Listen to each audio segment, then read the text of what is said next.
क्या आपको पता है 56 भोग व्यंजन की शुरुआत कैसे हुई? आज मैं आपको एक ऐसी कथा सुनाने जा रहा हूं जो हमारी आस्था की नींव में छिपी है, जो हमारी भक्ति का सार है। ये कथा है 56 भोग की, उस परंपरा की जिसे हम आज भी श्री कृष्ण को समर्पित करते हैं। लेकिन क्या आपने कभी सोचा है कि ये परंपरा कैसे शुरू हुई? क्यों ठीक 56 व्यंजन? क्यों इतना वैभव, इतनी श्रद्धा? नमस्कार प्यारे दर्शकों, मैं अर्जुन एक बार फिर आपका हार्दिक स्वागत करता हूं आपके अपने चैनल विद्या ज्ञान सागर में। दोस्तों, आज हम एक नई कहानी और एक नया वीडियो लेकर आपकी सेवा में उपस्थित हुए हैं। आज की कथा अत्यंत ज्ञानवर्धक और प्रेरणादायक है। कथा शुरू करने से पहले आपसे एक विनम्र निवेदन है। शास्त्रों में कहा गया है कि अधूरी छोड़ी गई कथा दुख और पाप का कारण बनती है, इसलिए इसे अंत तक अवश्य सुने। और अगर आप अपनी माँ से सच्चा प्रेम करते हैं तो इस वीडियो को लाइक करें, हमारे चैनल को सब्सक्राइब करें और कमेंट में माँ लिखकर अपना समर्थन दें। तो आइए बिना किसी विलंब के आरंभ करते हैं आज की प्रेरणादायक कथा। द्वापर युग की बात है, जब धरती पर अधर्म का अंधकार छाने लगा था और धर्म की ज्योति मध्यम पड़ती जा रही थी। उस समय मथुरा नगरी में कंस नामक अत्याचारी राजा का राज था। उसके अत्याचारों से प्रजा त्रस्त थी और चारों ओर हाहाकार मचा हुआ था। लेकिन जब जब धरती पर अधर्म बढ़ता है, तब तब भगवान किसी न किसी रूप में अवतरित होकर धर्म की स्थापना करते हैं। ऐसे ही एक पावन क्षण में देवकी और वसुदेव के यहाँ भगवान श्री कृष्ण ने जन्म लिया। उस रात्रि में जो चमत्कार हुए वो इतिहास बन गए। जेल के सभी द्वार अपने आप खुल गए, पहरेदार गहरी नींद में सो गए और यमुना ने मार्ग दिया। वसुदेव जी ने नन्हे कन्हैया को टोकरी में रखा और यमुना पार कर गोकुल पहुंचे, जहां यशोदा मैया और नंद बाबा के घर उन्हें सुरक्षित छोड़ दिया। गोकुल में कन्हैया का बचपन अत्यंत मनमोहक था। उनकी किलकारियों से पूरा गांव गूंज उठता था। यशोदा मैया उन्हें प्यार से लाडले कहती थी। नंद बाबा तो अपने पुत्र पर जान छिड़कते थे। गोपियां उनकी एक झलक पाने के लिए तरसती रहती थी। कन्हैया बड़े शरारती थे। दही मटकी फोड़ना, ग्वालों के साथ खेलना, गायों को चराना और बांसुरी बजाना उनके प्रिय शगल थे। लेकिन सबसे अधिक उन्हें माखन चोरी करने में आनंद आता था। यशोदा मैया जब भी माखन रखती, कन्हैया अपने साथियों के साथ मिलकर उसे चुरा लेते। गोपियां शिकायत करती तो यशोदा मैया मुस्कुराते हुए कहती कि मेरा लाला ऐसा क्यों करेगा भला। एक दिन की बात है, यशोदा मैया ने ताजा माखन बनाया और ऊंचे स्थान पर रख दिया। उन्होंने सोचा कि अब तो कन्हैया नहीं पहुंच पाएंगे, लेकिन कन्हैया ने अपने साथियों के साथ मिलकर मानव स्तंभ बनाया और माखन चुरा लिया। जब यशोदा मैया ने देखा तो उनका माथा ठनका। वो गुस्से से भर गई और कन्हैया को पकड़ने दौड़ी। कन्हैया भागने लगे। उनकी नन्ही नन्ही पायल छम छम बज रही थी। यशोदा मैया पीछे थी। आखिरकार उन्होंने कन्हैया को पकड़ ही लिया। गुस्से में उन्होंने कहा, आज तुम्हें सजा मिलेगी लाला। लेकिन जब उन्होंने कन्हैया के मुंह में देखा तो उन्हें पूरा ब्रह्मांड दिखाई दिया। वो स्तब्ध रह गई। समझ गई कि ये कोई साधारण बालक नहीं है। वर्षों बीत गए। कन्हैया अब युवा हो चुके थे। उनका रूप अत्यंत मनमोहक था।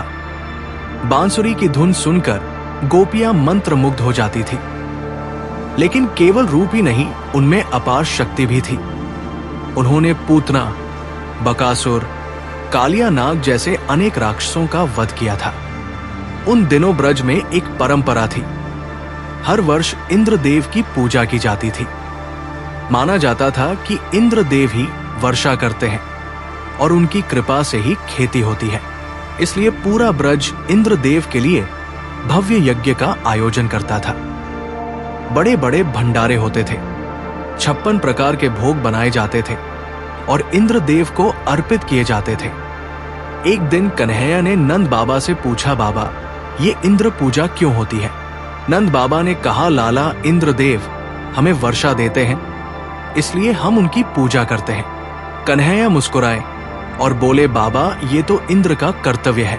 वर्षा तो प्रकृति का नियम है। असली पूजा तो गोवर्धन पर्वत की होनी चाहिए जो हमें शुद्ध जल देता है। असली पूजा तो गायों की होनी चाहिए जो हमें दूध देती है। असली पूजा तो किसानों की मेहनत की होनी चाहिए। नंद बाबा और सभी ग्वाले कन्हैया की बात से प्रभावित हुए। उन्होंने निश्चय किया कि इस वर्ष इंद्र पूजा नहीं होगी बल्कि गोवर्धन पर्वत की पूजा होगी। पूरे ब्रज में ये बात फैल गई। सभी ने मिलकर गोवर्धन पर्वत की पूजा की। 56 प्रकार के व्यंजन बनाए गए और गोवर्धन को अर्पित किए गए। स्वर्ग में इंद्रदेव के दरबार में खलबली मच गई। देवताओं ने इंद्र को बताया कि ब्रज में इस वर्ष उनकी पूजा नहीं हुई। इंद्र का मुख क्रोध से लाल हो गया। उनका अहंकार जाग उठा। वो गरजे, कैसे हिम्मत हुई ब्रजवासियों की। मेरी पूजा नहीं की तो अब मैं उन्हें दिखाता हूं कि इंद्र का कोप क्या होता है। इंद्र ने सभी मेघों को आदेश दिया कि ब्रज में इतनी वर्षा करो कि पूरा क्षेत्र जलमग्न हो जाए। उन्होंने कहा 7 दिन और 7 रात तक लगातार मूसलाधार वर्षा करो। मैं इन ब्रजवासियों को सबक सिखाऊंगा। देवराज इंद्र का घमंड आसमान छू रहा था। उन्हें लगा कि उनके बिना ब्रजवासी कुछ नहीं है। आकाश में काले काले बादल छा गए। बिजलियां कड़कने लगी। भयंकर गर्जना होने लगी और फिर शुरू हुई अविरल वर्षा। ऐसी वर्षा कि जैसे आकाश फट गया हो। घंटों में पूरा ब्रज जलमग्न होने लगा। नदियां उफन गई। खेत डूबने लगे। घरों में पानी भरने लगा। ब्रजवासी घबरा गए। बच्चे रोने लगे। महिलाएं भगवान को पुकारने लगी। वृद्ध जन समझ गए कि ये इंद्र का कोप है। सभी नंद बाबा के पास पहुंचे। नंद बाबा परेशान थे। उन्होंने सोचा कहीं उन्होंने कन्हैया की बात मानकर गलती तो नहीं कर दी। तभी कन्हैया वहां पहुंचे। उनके मुख पर दिव्य तेज था। उन्होंने मुस्कुराते हुए कहा, घबराइए मत, ये इंद्र का अहंकार है। आज मैं इस अहंकार को चूर चूर कर दूंगा। मैं आप सभी की रक्षा करूंगा। आप सभी अपने परिवार और पशुओं को लेकर गोवर्धन पर्वत की ओर चलिए। सभी ब्रजवासी अपने अपने परिवार और गायों को लेकर गोवर्धन पर्वत की ओर चल पड़े। वर्षा तेज से तेज होती जा रही थी। हवाएं तूफान की तरह चल रही थी। बिजलियां इतनी तेज कड़क रही थी कि कान फटने लगते थे। लेकिन सभी को कन्हैया पर विश्वास था। गोवर्धन पर्वत के पास पहुंचकर कन्हैया ने अपनी छोटी उंगली से पूरे पर्वत को उठा लिया। जैसे कोई छाता उठाता है, वैसे ही उन्होंने पूरे गोवर्धन पर्वत को अपनी छोटी उंगली पर उठा लिया। सभी ब्रजवासी अवाक रह गए। ये क्या चमत्कार था? कैसे संभव है ये?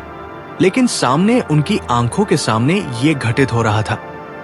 कन्हैया ने कहा, आइए सभी इस पर्वत के नीचे आ जाइए। यहां आप सभी सुरक्षित रहेंगे। पूरा ब्रज गोवर्धन पर्वत के नीचे आ गया। हजारों लोग, हजारों गायें, सभी सुरक्षित थे। ऊपर से प्रलयंकारी वर्षा हो रही थी, लेकिन नीचे सभी शांत और सुरक्षित थे। 1 दिन बीता, 2 दिन बीते, 3 दिन बीते। कन्हैया अपनी छोटी उंगली पर पर्वत को थामे खड़े थे। उनके चेहरे पर कोई थकान नहीं थी। वो मुस्कुरा रहे थे। बीच बीच में बांसुरी भी बजा रहे थे। गोपियां भजन गा रही थी। बच्चे खेल रहे थे। यशोदा मैया कन्हैया के लिए भोजन ले आती। नंद बाबा गर्व से अपने पुत्र को देखते। चौथा दिन, 5वां दिन, 6ठा दिन। इंद्र और भी क्रोधित हो गए। उन्होंने और तेज वर्षा का आदेश दिया। तूफान और भी तेज हो गया, लेकिन कन्हैया अडिग थे। उनकी छोटी उंगली पर पूरा पर्वत स्थिर था, जैसे कोई खंभा हो। स्वर्ग में इंद्र परेशान हो गए। उन्होंने अपनी पूरी शक्ति लगा दी, लेकिन कन्हैया पर कोई प्रभाव नहीं पड़ा। 7वां दिन भी बीत गया। इंद्र समझ गए कि ये कोई साधारण बालक नहीं है, ये तो साक्षात भगवान है। उनका घमंड चूर चूर हो गया। अहंकार धूल में मिल गया। इंद्रदेव ने तुरंत वर्षा बंद करवा दी। आकाश साफ हो गया। सूरज निकल आया। इंद्रदेव अपने ऐरावत हाथी पर बैठकर ब्रज की ओर आए। वो समझ चुके थे कि ये कोई और नहीं स्वयं भगवान विष्णु हैं, जो कृष्ण रूप में अवतरित हुए हैं। इंद्रदेव ने कन्हैया के चरणों में सिर झुकाया। उनकी आंखों में आंसू थे, पश्चाताप के आंसू, अहंकार के टूटने के आंसू। वो बोले, हे प्रभु, मैं आपको पहचान नहीं सका। मेरा अहंकार मुझे अंधा कर गया था। मुझे लगा मैं सबसे शक्तिशाली हूं, लेकिन आज मुझे एहसास हुआ कि असली शक्ति तो आपके पास है। मैं तो केवल आपका एक सेवक हूं। कन्हैया मुस्कुराए। उन्होंने गोवर्धन पर्वत को धीरे से नीचे रख दिया, फिर इंद्र की ओर देखा और बोले, देवराज, घमंड सबसे बड़ा शत्रु है। आज आपने इसे जीत लिया। याद रखिए, हम सभी इस सृष्टि के सेवक हैं। किसी का भी अधिकार नहीं है अहंकार करने का। आप वर्षा करते हैं तो ये आपका कर्तव्य है, न कि कोई उपकार। इंद्र ने कहा, प्रभु, आपने मुझे सही रास्ता दिखाया। आज से मैं अपने अहंकार को त्याग देता हूं। मैं आपको गोविंद की उपाधि देता हूं। आप गायों के रक्षक हैं, आप गोकुल के रक्षक हैं, आप पूरी सृष्टि के रक्षक हैं। पूरे ब्रज में खुशी की लहर दौड़ गई। सभी ने कन्हैया की जय जयकार की। यशोदा मैया ने अपने लाल को गले लगा लिया। नंद बाबा की आंखों में गर्व के आंसू थे। गोपियों ने नृत्य किया, ग्वालों ने मंगल गीत गाए। इस घटना के बाद पूरे ब्रज में एक नई परंपरा शुरू हुई।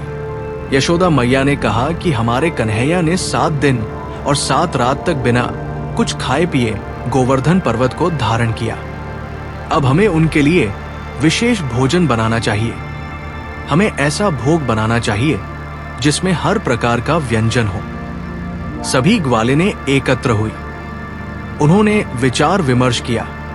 यशोदा मैया ने कहा, कन्हैया को मीठा बहुत पसंद है। राधा रानी ने कहा, उन्हें नमकीन भी बहुत भाता है। रोहिणी मैया ने कहा, खट्टा मीठा भी तो उन्हें पसंद है। एक एक गोपी ने कृष्ण की पसंद बताई। अंत में तय हुआ कि 56 प्रकार के व्यंजन बनाए जाएंगे। ये 56 7 दिन और 8 प्रहर के हिसाब से था। 7 गुना 8 56। हर प्रहर के लिए एक व्यंजन, मानो कन्हैया को हर समय कुछ न कुछ मिलता रहे। पूरे ब्रज की महिलाओं ने मिलकर व्यंजन बनाने शुरू किए। यशोदा मैया ने माखन मिश्री बनाई, राधा रानी ने लड्डू बनाए, रोहिणी मैया ने खीर बनाई। किसी ने पूरी बनाई तो किसी ने कचौड़ी, किसी ने हलवा बनाया तो किसी ने पेड़ा, किसी ने रबड़ी बनाई तो किसी ने मालपुआ। नमकीन में मठरी, पापड़, नमकीन सेव, चकली बनाई गई। फलों में केला, सेब, अनार, संतरा, चीकू, आम के व्यंजन बने। दूध से दही, मक्खन, छाछ, पनीर बने। अनाज से भात, पूरी, रोटी, परांठे बने। दालों से मूंग, उड़द, चने की दाल बनी। सब्जियों से आलू, गोभी, मटर, बैंगन के व्यंजन बने। मीठों में गुलाब जामुन, रसगुल्ला, काजू, कतली, बर्फी, पेड़ा, लड्डू, जलेबी, इमरती, बालूशाही, घेवर, मालपुआ, खीर, हलवा, पायसम, श्रीखंड बने। नमकीन में समोसा, कचौड़ी, पकौड़े, टिक्की, चाट, पापड़ी, चाट, दही, भल्ले बने। पेय पदार्थों में तंदाई, ठंडाई, शरबत, छाछ, लस्सी बनाई गई। हर व्यंजन में प्रेम था, हर व्यंजन में भक्ति थी, हर व्यंजन में श्रद्धा थी। ब्रजवासी केवल खाना नहीं बना रहे थे, वो अपने प्रभु के लिए प्रेम परोस रहे थे। अगले दिन गोवर्धन पर्वत के पास एक भव्य आयोजन किया गया। पूरे ब्रज से लोग आए। सभी ने अपने अपने घरों से व्यंजन बनाकर लाए। एक विशाल मंडप सजाया गया, फूलों से सजावट की गई, धूप दीप जलाए गए। गोवर्धन पर्वत को फूलों से सजाया गया, चंदन का लेप किया गया। कृष्ण की एक सुंदर प्रतिमा स्थापित की गई। उसे रेशमी वस्त्र पहनाए गए, मुकुट पहनाया गया, आभूषण पहनाए गए, मोर पंख लगाया गया। यशोदा मैया ने प्रेम से कृष्ण को नहलाया, उन्हें पीले रेशमी वस्त्र पहनाए, माथे पर चंदन का तिलक लगाया, गले में वैजंती माला पहनाई। नंद बाबा ने मुकुट पहनाया, राधा रानी ने मोर पंख लगाया। फिर शुरू हुआ महाभोग। एक एक करके 56 व्यंजन कृष्ण के समक्ष रखे गए। पहले मीठे व्यंजन, फिर नमकीन, फिर फल, फिर दूध से बने पदार्थ, फिर अनाज से बने व्यंजन। हर व्यंजन को प्रेम से परोसा गया। हर व्यंजन के साथ मंत्रोच्चार किया गया। यशोदा मैया ने अपने हाथों से कृष्ण को भोग लगाया। उन्होंने कहा, लाला, ये सब तुम्हारे लिए है। तुमने हम सभी की रक्षा की। 7 दिन तक तुम भूखे प्यासे रहे, अब तुम पेट भरकर खाओ। उनकी आंखों में प्रेम के आंसू थे। कृष्ण ने मुस्कुराते हुए कहा, मैया, ये भोग मैं अकेला नहीं खाऊंगा, ये भोग पूरे ब्रज के साथ खाऊंगा, क्योंकि ये रक्षा अकेले मेरी नहीं थी। ये रक्षा आप सभी के विश्वास की थी, आप सभी की श्रद्धा की थी, आप सभी के प्रेम की थी। उस दिन के बाद से ये परंपरा बन गई। हर वर्ष गोवर्धन पूजा के दिन 56 भोग बनाया जाने लगा। पहले भगवान को भोग लगाया जाता, फिर प्रसाद के रूप में सभी में बांटा जाता। ये केवल खाने का उत्सव नहीं था, ये प्रेम का उत्सव था, ये श्रद्धा का उत्सव था, ये भक्ति का उत्सव था। हर व्यंजन में ब्रजवासियों का प्रेम था, हर व्यंजन में उनका विश्वास था, हर व्यंजन में उनकी कृतज्ञता थी। समय बीतता गया, कृष्ण बड़े हुए, मथुरा गए, द्वारका की स्थापना की, महाभारत का युद्ध लड़ा, लेकिन गोवर्धन और 56 भोग की परंपरा अमर रही। आज भी हर वर्ष कार्तिक मास की शुक्ल पक्ष की प्रतिपदा को गोवर्धन पूजा होती है। आज भी 56 भोग बनाया जाता है। वृंदावन के मंदिरों में, द्वारकाधीश मंदिर में, बाके बिहारी मंदिर में, राधा रमन मंदिर में, हर जगह 56 भोग की परंपरा जीवित है। 56 भोग की कथा का सबसे बड़ा संदेश है अहंकार का पतन। इंद्र देवराज थे, स्वर्ग के राजा थे, सभी देवता उनकी पूजा करते थे, लेकिन जब उन्होंने अहंकार किया तो भगवान ने उन्हें सबक सिखाया। अहंकार सबसे बड़ा शत्रु है। अहंकार व्यक्ति को अंधा कर देता है। अहंकार से भरा व्यक्ति सही गलत का अंतर नहीं समझ पाता। वो अपने आप को सर्वोच्च समझने लगता है। इंद्र को लगा कि वो सबसे शक्तिशाली है। उन्हें लगा कि उनके बिना ब्रजवासी कुछ नहीं है। लेकिन कृष्ण ने उन्हें दिखा दिया कि असली शक्ति तो परमात्मा के पास है, बाकी सभी तो उनके सेवक हैं। 56 भोग केवल एक धार्मिक परंपरा नहीं है, ये जीवन का एक पूर्ण दर्शन है। ये हमें सिखाता है कि जीवन कैसे जीना चाहिए। ये हमें बताता है कि मूल्य क्या है। अहंकार त्यागो, विनम्र बनो, प्रेम से जियो, सेवा करो, त्याग करो, कृतज्ञ रहो, मिलजुल कर रहो, परंपराओं का सम्मान करो, लेकिन उनका अर्थ भी समझो। जब भी 56 भोग बनाओ तो केवल व्यंजन मत बनाओ, प्रेम परोसो, भक्ति व्यक्त करो, अपना सर्वश्रेष्ठ दो और सबसे महत्वपूर्ण निस्वार्थ भाव से दो। कृष्ण ने गोवर्धन को 7 दिन तक धारण किया क्योंकि वो ब्रजवासियों से प्रेम करते थे। ब्रजवासियों ने 56 भोग बनाया क्योंकि वो कृष्ण से प्रेम करते थे। ये प्रेम का चक्र है, ये प्रेम की धारा है और ये प्रेम ही सबसे बड़ा भोग है। जब हम प्रेम से जीते हैं तो हर दिन गोवर्धन पूजा है। जब हम सेवा करते हैं तो हर दिन 56 भोग है। जब हम विनम्र रहते हैं तो हर दिन भगवान का आशीर्वाद मिलता है। इसलिए 56 भोग को केवल एक परंपरा मत समझो, इसे जीवन का मार्ग समझो, इसे जीवन का सार समझो, इसे जीवन का आधार समझो। और जब तुम 56 भोग का प्रसाद पाओ तो याद रखो कि ये केवल खाना नहीं है, ये प्रेम है, ये भक्ति है, ये आशीर्वाद है। इसे श्रद्धा से ग्रहण करो, इसे प्रेम से खाओ और इसकी मिठास को अपने जीवन में उतार लो। कृष्ण की लीला अनंत है, उनका प्रेम असीम है, उनकी कृपा अपार है। बस जरूरत है तो उनके प्रति सच्ची भक्ति की, सच्चे प्रेम की, सच्ची श्रद्धा की। और 56 भोग इसी सच्ची भक्ति का प्रतीक है। राधे राधे। जय श्री कृष्ण, जय गोवर्धन धारी, जय 56 भोग के प्रभु।